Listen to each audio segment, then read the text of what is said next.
Vamos para outra reação.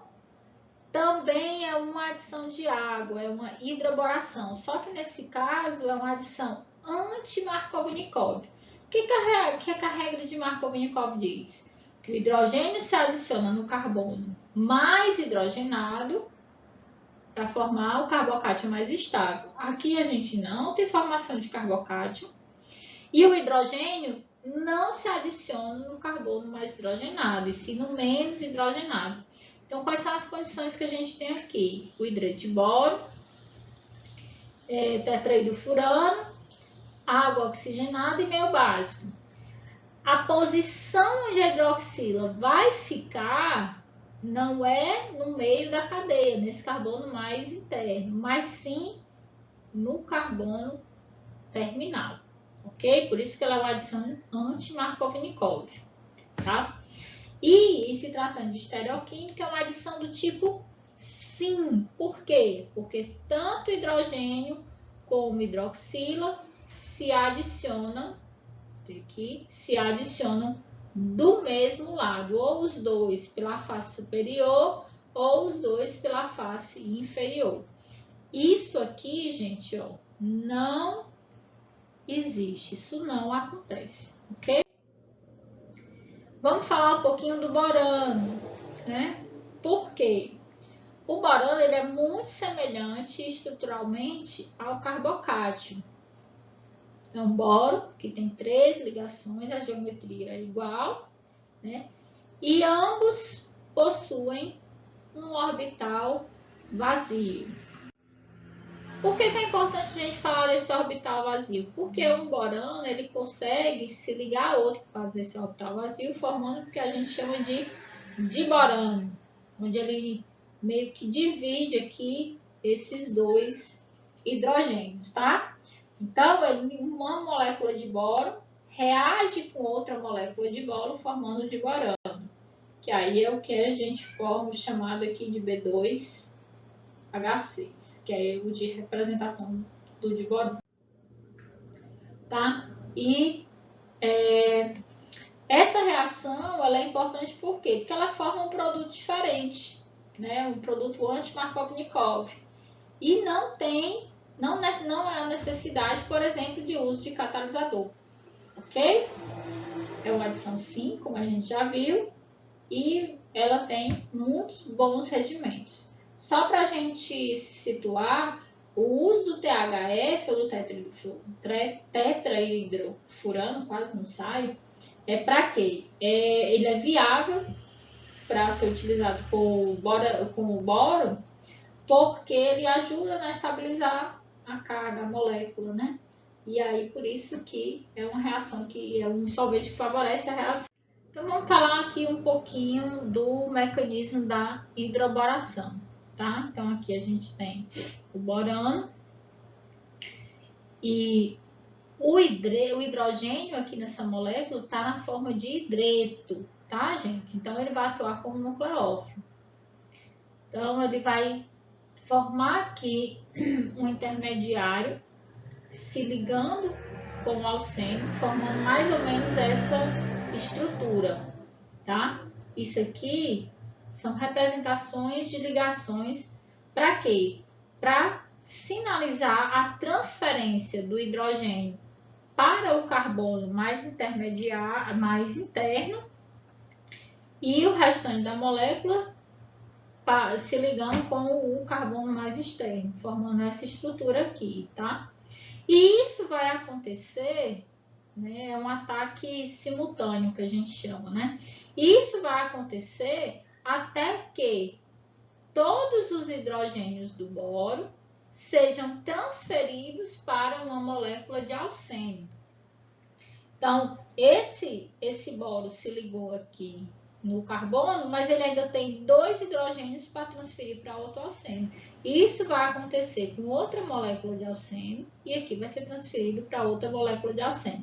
Até que o boro esteja ligado, tenha feito isso, né, com 3 moléculas de alcênio e esteja ligado com 3 grupos alquila, formando um trialquil borano, tá? E aí, quando ele faz isso, né, se liga com 3 moléculas de alceno, o que vai acontecer? A parte da hidroboração-oxidação. Nessa etapa, a gente vai ter migração de grupo de oxigênio, formando o alquil-borano, para depois ser hidrolisado com a base e gerar o nosso produto álcool. Que a gente tem aqui essa etapa da reação. Então, vamos lá. Lembra que a gente tem peróxido? Então, o meio é peróxido e base. Então, a base vem, desprotona o peróxido, formando a água e esse íon, tá? Um hidroperóxido. O que vai acontecer? A gente não formou lá o trialquil de boro, né? Aqui era um alceno, aqui era um alceno e aqui era um alceno que se ligou tudo no boro. Então, ele vai agir como nucleófilo e vai se ligar no boro, formando essa estrutura aqui. O que vai acontecer agora? Lembra daquela migração de grupos para fazer o rearranjo? Aqui vai acontecer algo semelhante. Esse grupo R vai migrar para se ligar com esse oxigênio e expulsar essa hidroxila. Então, aqui a gente tem um rearranjo da molécula. A hidroxila é expulsa, a gente fica com o boro ligado a 2 grupos R e o oxigênio, e esse outro grupo, alquila, se ligou no oxigênio. Então, a gente formou aqui esse intermediário, que é um alcoxborano. Esse processo vai acontecer até que todos esses grupos R se liguem num oxigênio. Então, o que vai acontecer? A gente volta aqui para o início. Uma outra hidroxila, desprotona o peróxido. Então, esse camarada aqui vem, se liga de novo no boro e ocorre outra vez aqui o rearranjo. Então, esse rearranjo vai acontecer até a gente ter os 3 grupos com oxigênio.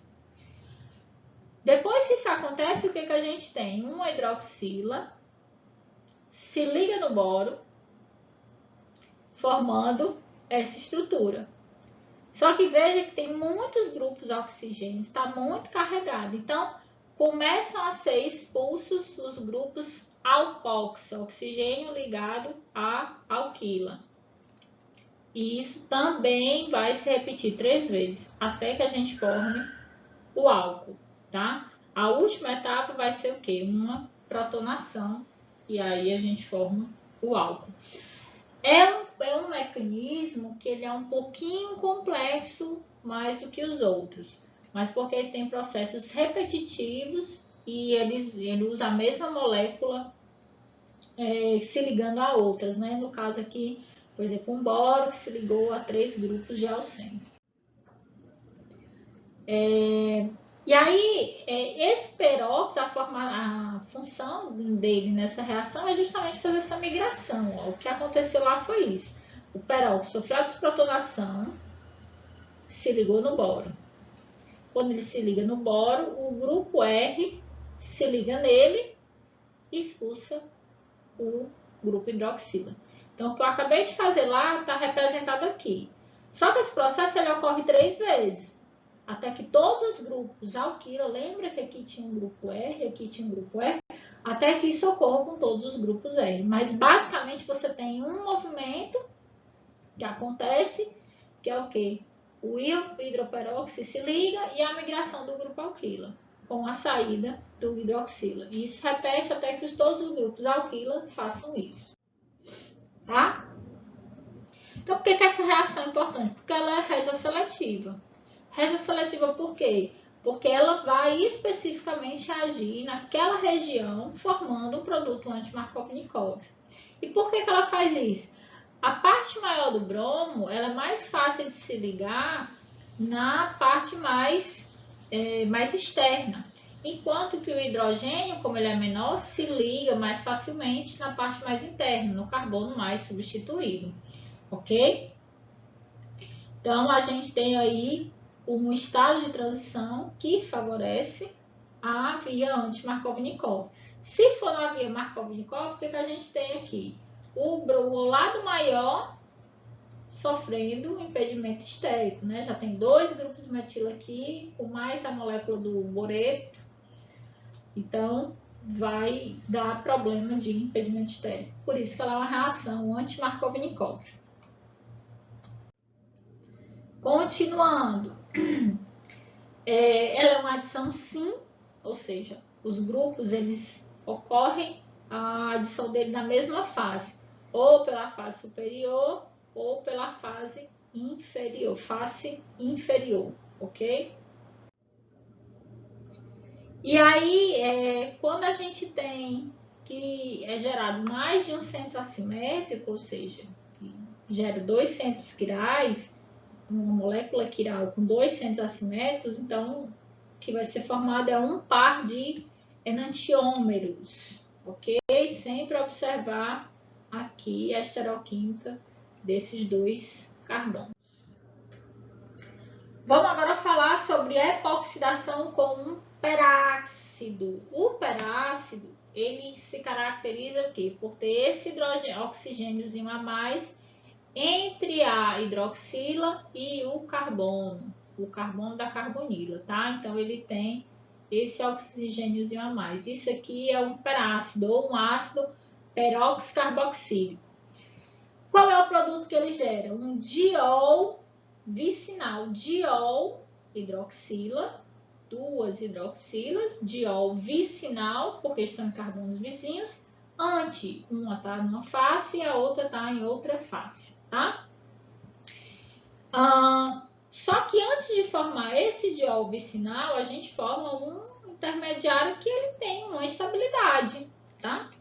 Que é um oxiclopropano ou um epóxido, né? Analisando aqui a estrutura do perácido, o que é que nós temos? Que esse oxigênio mais interno, ele tem uma densidade de carga negativa, né? Ele está aqui atuando aqui como um possível nucleófilo. Já esse oxigênio mais externo, ele atua como um possível eletrófilo, ou seja, ele tem carga parcial positiva, ele é mais eletrofílico. E por quê? Gente, olha o tanto de grupo eletronegativo conseguindo, né, puxar elétrons dele, tá? Por isso acontece. Vamos ver aqui um pouquinho dessa epoxidação. Então, antes de tudo, a gente tem que o intermediário formado é chamado de epóxido e ele é um intermediário muito estável, podendo ser a reação, se for da vontade da pessoa que está fazendo, ela pode parar nesse produto, né? Ela não forma lá o diol vicinal, tá? A gente pode parar aqui. E não requer solventes específicos, basta ser um solvente inerte, como os clorados aqui, o diclorometano, e também não precisa aquecimento. Então, por exemplo, a gente tem aqui o trans 2-buteno, que vai agir com esse perácido, e olha o rendimento do produto que ele tem, tá? Também gera um trans, ou seja, a gente não mexe aqui na estrutura, na configuração da molécula, nesse caso aí. Então, o que é que nós temos? Se a reação ela vai até o final, o produto ele forma isso aqui, ó, uma hidroxila em cada carbono, é o diol vicinal, um diol trans, tá? Aqui o alceno, perácido, intermediário epóxido. E aí, como é que a gente faz a abertura do anel epóxido? Meio ácido. E por fim, chega no diol, tá? Nessas reações, o perácido mais comum a ser utilizado é o peróxiacético, que é um ácido acético com um oxigênio a mais, ou o MCPBA, que é a sigla para o metacloroperbenzoico, tá? Que é esse camarada aqui, que eles dois são os mais utilizados nessas reações. E aí, como é que ocorre essa reação, tá? Os mecanismos dessa reação, alguns livros trazem, outros não trazem, né? Mas, de toda forma, a gente tem aqui uma sequência de rearranjos, de transferências de oxigênios de átomos. Lembrem-se que eu falei que esse oxigênio aqui, ele é mais eletrofílico, tá, gente? Então, se ele é mais eletrofílico, o que que acontece? O alceno vem, se liga nele, como ele tem par de elétrons livres, ele volta para o alceno, formando o ciclo. E aí, o que que vai acontecer? O par de elétrons que liga esse oxigênio no outro, né, nesse outro oxigênio, o que que ele faz? Ele volta aqui para essa molécula, não estou conseguindo fazer, pronto. Volta formando a dupla e força essa dupla da carbonila se ligar ou protonar com esse hidrogênio. Lembre-se que esse oxigênio aqui foi transferido para cá. Então, essa ligação aqui, ó, esse par de elétrons foi para esse hidrogênio. E aí, ele captura aqui, tá? O estado de transição, ele tá dizendo isso, ó. O alceno pegando, né, atacando esse hidrogênio, esse oxigênio. E aqui, onde tem esses tracejados, é onde está ocorrendo aqui, e é quem está envolvido no estado de transição. São ligações que estão sendo rompidas ou que estão sendo formadas. Então, aqui, veja, onde era uma ligação do simples, veio para cá como uma ligação dupla. Aqui ele vai formar a dupla bem aqui. Aqui, onde tinha uma ligação dupla, na verdade, capturou esse hidrogênio. Então, aqui é a ligação formando. E aqui é o outro produto formado. Aqui o nosso epóxido e aqui o ácido acético formado. Como é que a gente abre o epóxido? Muito fácil. Tem ácido no meio? Protona o oxigênio. Do jeito tá aqui. Depois que ele está protonado, a gente sabe que isso aqui não é muito estável. Então, a água vem, faz um ataque nucleofílico no carbono, e aí força a abertura do anel. Então, fica hidroxila em cima, e agora de baixo vai sofrer uma desprotonação. Formando, por fim, o nosso diol vicinal trans, porque está um em cima e está um embaixo. Ok? Ainda falando dessa epoxidação, é muito importante que essa abertura do anel, se você quiser chegar até o final da reação para formar o diol vicinal, você tem que ter um meio aquoso ou um meio básico. Essa abertura do anel só vai acontecer se você tiver esse catalisador. Se você não tiver, você para a reação no epóxido. Por quê? Porque ele é um intermediário que é estável. Ok? Vamos falar da ozonólise. A ozonólise é uma reação extremamente importante para identificar duplas ligações. Então, por exemplo, a gente tem essa estrutura aqui. Quando você faz a ozonólise, ele quebra a molécula em duas partes. E onde tinha uma dupla ligação, agora vai ter uma carbonila. Então, ela é muito importante para você saber onde está a dupla. Então, quebrou a molécula, você só substitui aqui onde tinha a dupla, coloca um oxigênio. E a mesma coisa você faz do outro lado, tá bom? Quando você tem uma molécula cíclica, faz a mesma coisa. A diferença é que você vai ter um único produto. Quando essa molécula é aberta, você tem que a quebra gerou um fragmento com a carbonila de um lado e um fragmento com a carbonila do outro, tá? E aqui é a mesma coisa, só que você tem um único produto, tá? Essa metadezinha aqui, agora, vai ser uma carbonila. Essa outra metadezinha aqui, agora, vai ser essa carbonila aqui, tá? E essa aqui é a estrutura do ozônio. São 3 oxigênios ligados e que estão seus pares de elétrons em ressonância. Tá? O mecanismo também pode parecer um pouquinho confuso, tá? Mas vamos nos ater à principal informação, né? porque a gente tem aqui uma sequência, tá aqui o nucleófilo, né, do alceno, se liga nesse oxigênio, o par de elétrons vem para estabilizar essa carga positiva e no outro oxigênio da ponta ele se liga no carbono. Então veja que a gente tem essa estrutura, onde os 3 oxigênios se ligam com o alceno, o que era o alceno, formando o que nós chamamos de molosonídeo, que é um intermediário. Depois, o que acontece? Essa molécula não é estável, então ocorrem os rompimentos. Veja que a ligação carbono-carbono, ela quebra, formando uma carbonila. Essa outra aqui também quebra, mas o par de elétrons vem para o oxigênio. E esse segundo oxigênio forma uma outra ligação carbonila. Então, por isso que a gente tem aqui, ó, carbonila e carbonila. Só que esses fragmentos, eles se juntam outra vez, porque esse oxigênio aqui faz um ataque nucleofílico nessa carbonila, que por sua vez faz um ataque nucleofílico nessa carbonila e desloca o par de elétrons para estabilizar essa carga positiva. Formamos agora o ozonídeo. Aila, qual a diferença? Deixa eu apagar aqui. Qual a diferença do ozonídeo para o molosonídeo? No molosonídeo, os 3 oxigênios estão ligados em sequência. No ozonídeo, não. Você tem 2 oxigênios aqui em cima e 1 oxigênio aqui embaixo, tá? Depois disso, o que acontece? Se utiliza um agente redutor, como o borohidreto de sódio, e aí nós temos o quê? O rompimento disso e a saída disso, formando aqui as carbonilas, as respectivas carbonilas. Tá, gente?